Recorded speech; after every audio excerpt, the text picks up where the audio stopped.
लोकशाही हा शब्द आपण रोज ऐकतो, पण एक प्रश्न आपण फार क्वचित विचारतो. लोकशाही नेमकी टिकते ती कशावर?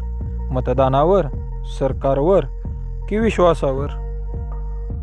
कारण मतदानाचा दिवस फक्त सुरुवात असते. खरी परीक्षा ही त्यानंतर सुरू होते, जेव्हा दिलेली आश्वासनं, घेतलेले निर्णय आणि सत्तेची समीकरणं ही मतदारांच्या अपेक्षांना भिडतात. आजचा प्रश्न कोणता पक्ष बरोबर आहे किंवा कोणता पक्ष चुकीचा आहे हा नाही. आजचा प्रश्न आहे, भारतीय लोकशाहीमध्ये मतदाराचा विश्वास नेमकं कुठं उभा आहे?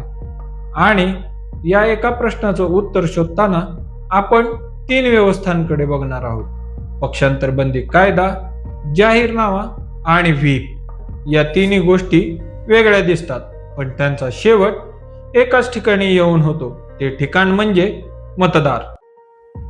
नमस्कार, मी चैतन्य ताठे आणि तुम्ही पाहत आहात द डॉक्युमेंट स्पीक्स. आजचा व्हिडिओ कायदा शिकवण्यासाठी नाही, कोणत्याही पक्षाचं समर्थन किंवा विरोध करण्यासाठी नाही, तर आज आपण व्यवस्थेला प्रश्न विचारणार आहोत. कारण लोकशाही मजबूत होते जेव्हा सरकारला प्रश्न विचारले जातात, विरोधकांना देखील प्रश्न विचारले जातात आणि सर्वात महत्त्वाचं, व्यवस्थेलाही प्रश्न विचारले जातात. चला सुरुवात करूया अशा एका कायद्यापासून जो लोकशाही वाचवण्यासाठी आणला गेला, पण आज त्याच कायद्याबद्दल नवीन प्रश्न विचारले जात आहेत.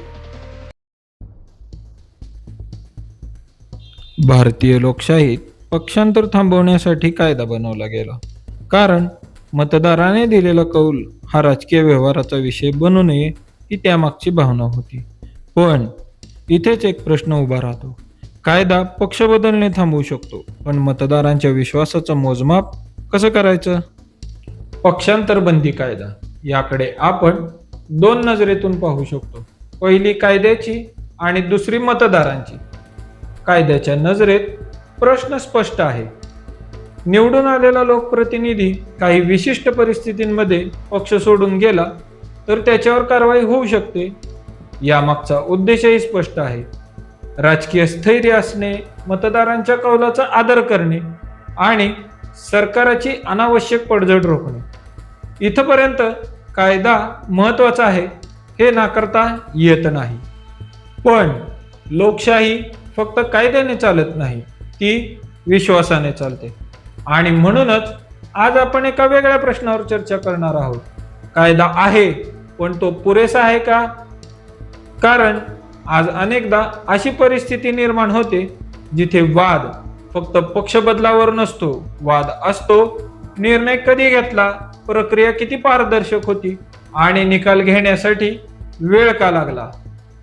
याचा अर्थ कायदा चुकीचा आहे असं नाही, पण कायद्याची परिणामकारकता ही त्याच्या अस्तित्वावर नाही, तर त्याच्या अंमलबजावणीवर असते.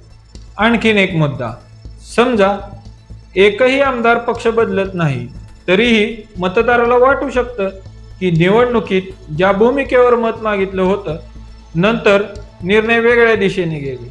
अशा वेळी पक्षांतरबंदी कायदा उत्तर देऊ शकतो का? बहुधा नाही. कारण तो प्रश्न पक्ष बदलण्याचा नाही, तो प्रश्न आहे राजकीय उत्तरदायित्वाचा.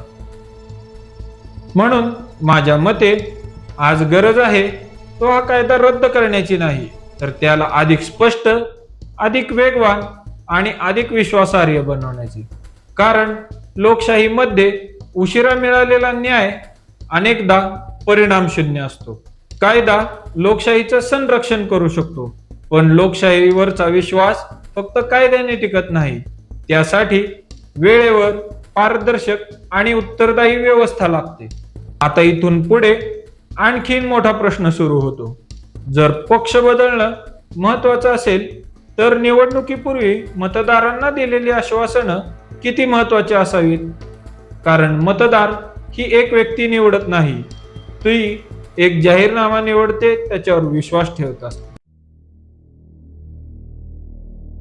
निवडणूक सुरू होते भाषणांनी, सभांनी, आश्वासनांनी आणि एका दस्तऐवजाने.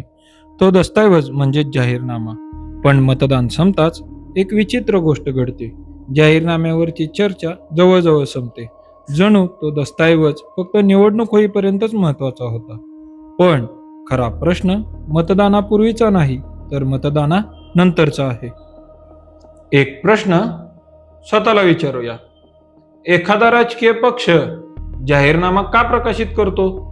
फक्त निवडणूक जिंकण्यासाठी की जनतेसमोर स्वतःची दिशा स्पष्ट करण्यासाठी? कारण जाहीरनामा म्हणजे फक्त वचनांची यादी नाही, तो पक्ष जनतेसमोर स्वतःची भूमिका मांडत असणारा एक दस्तऐवज आहे. जाहीरनाम्याकडे दोन वेगळ्या नजरेतून पाहायला हवं. पहिली विचारधारा, दुसरी कारभाराची दिशा. हे दोन्ही एकसारखे नाहीत. विचारधारा म्हणजेच पक्षाची मूलभूत भूमिका, ज्यावर अनेक मतदार हा मतदानाचा निर्णय घेतात. तर कारभाराची दिशा ही परिस्थितीनुसार बदलू शकते. आर्थिक संकट येऊ शकतात, नैसर्गिक आपत्ती देखील येऊ शकते, जागतिक परिस्थिती बदलू शकते. अशा वेळी सरकारला प्राधान्यक्रम बदलावे लागू शकतात. ही वास्तवाची बाजू आहे. जर परिस्थितीमुळे जाहीरनाम्यातील एखादं आश्वासन पूर्ण होऊ शकत नसेल, तर ते जनतेला स्पष्टपणे सांगितलं जावं का? हा प्रश्न महत्वाचा आहे. कारण लोकशाहीत प्रत्येक आश्वासन पूर्ण होईलच याची हमी देता येत नाही, पण प्रत्येक निर्णयाचं स्पष्टीकरण मात्र देता आलं पाहिजे. आणखीन एक प्रश्न, निवडणुकीनंतर जाहीरनाम्याचा सार्वजनिक आढावा किती वेळा घेतला जातो? किती आश्वासनं पूर्ण झाली, किती अपूर्ण राहिली? अपूर्ण राहिली तर ती का राहिली याचा अधिकृत हिशोब मतदारासमोर मांडला जातो का? जर अशी परंपरा मजबूत झाली तर लोकशाहीतील उत्तरदायित्वही अधिक मजबूत होईल का? हा विचार नक्कीच चर्चेच्या पात्र आहे. कारण जाहीरनामा हा निवडणूक जिंकण्याचं साधन असू शकतो, पण लोकशाही टिकायची असेल तर तो उत्तरदायित्वाचंही साधन झाला पाहिजे. आश्वासन देणं हा लोकशाहीचा भाग आहे, पण त्या आश्वासनांचा सार्वजनिक हिशोब देणं ही लोकशाहीची खरी ताकद आहे. लोकशाही मतभेद स्वीकारते, संसद चर्चेसाठी असते आणि लोकप्रतिनिधी जनतेचा आवाज म्हणून निवडून येतो. पण एक क्षण असा येतो जेव्हा त्याच्या वैयक्तिक मतापेक्षा पक्षाची भूमिका महत्वाची ठरते. यालाच म्हणतात व्हीप. पण इथे प्रश्न व्हीप असावा की नसावा हा नाही. प्रश्न आहे त्याची मर्यादा कुठपर्यंत असावी. व्हीप या शब्दाभोवती अनेक गैरसमज आहेत. काहींना वाटतं तो लोकप्रतिनिधींचं स्वातंत्र्य संपवतं, तर काहींना वाटतं त्याच्याशिवाय सरकार चालूच शकत नाही.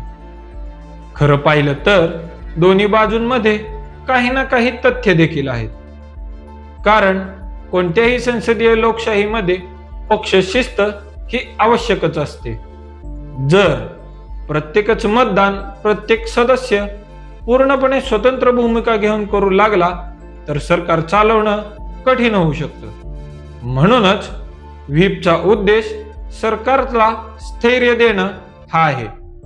इथपर्यंत कोणताही वाद नाही, हे म्हणणे बरोबर देखील आहे. पण प्रश्न इथून पुढे सुरू होतो. प्रत्येक विषयावर, प्रत्येक विधेयकावर, प्रत्येक निर्णयावर सारखाच व्हीप आवश्यक आहे का? हा प्रश्न वेगवेगळ्या तज्ञांनी वेगवेगळ्या काळात उपस्थित केला. कारण विश्वासदर्शक ठराव असेल, अविश्वास प्रस्ताव असेल किंवा सरकारचं अस्तित्व ठरवणारे विषय असतील, हे एक वेगळं स्वरूप आहे.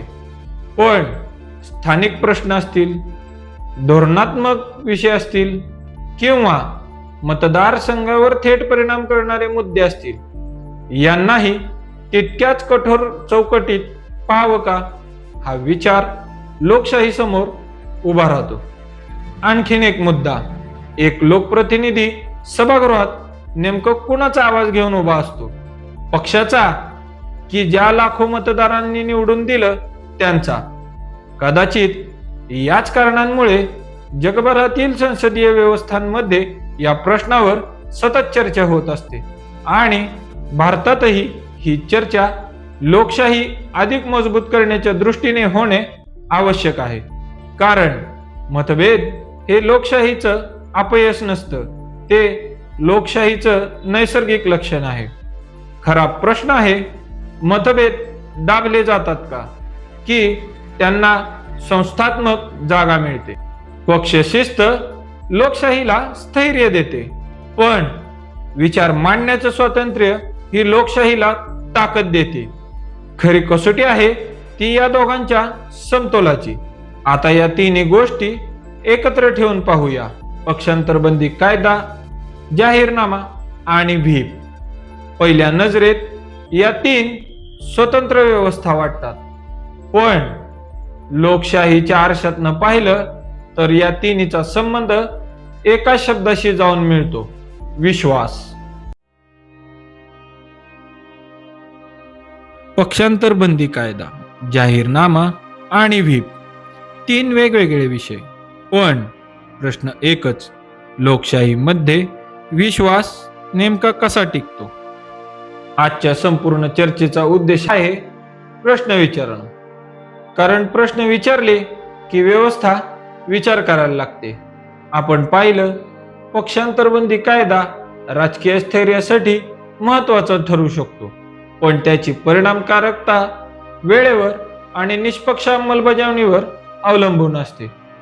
आपण पाहिलं, जाहीरनामा फक्त निवडणुकीआधीचाच विषय नसावा, तर निवडणुकीनंतरही जनतेसमोर उत्तरदायित्वाचा आधार असावा. आणि व्हीप, पक्षशिस्त आवश्यक असू शकते, पण लोकप्रतिनिधींचा विवेक आणि मतदारसंघाचा आवाज यांनाही लोकशाहीत स्थान असलं पाहिजे. म्हणूनच आजचा सर्वात मोठा प्रश्न याच कारणामुळे भारतीय लोकशाही समोरचा पुढचा मोठा प्रश्न पक्षांतर, जाहीरनामा किंवा व्हीप यांच्या पुढे जातो. कारण निर्णय कसे घेतले जातात, त्यांच्यावर कुणाचा प्रभाव असतो आणि राजकीय पक्षांची आर्थिक रचना लोकशाहीवर किती परिणाम करते, हा प्रश्नही तितकाच महत्वाचा आहे. लोकशाही केवळ मतदानाने जिवंत राहत नाही, ती जिवंत राहते ते लोकांनी म्हणजेच मतदारांनी प्रश्न विचारणं थांबवलं नाही तर. भारतीय राजकारणाच्या पडद्यामागे यातील भाग 2 हा व्हिडिओ तुम्हाला आवडला का? जर आवडला असेल तर तुमच्या प्रतिक्रिया नक्की कळवा. कमेंट बॉक्समध्ये कमेंट करा. आमच्या चॅनलला लाईक, शेअर आणि सबस्क्राईब करा. तोपर्यंत पाहत रहा द डॉक्युमेंट स्पीक्स. धन्यवाद.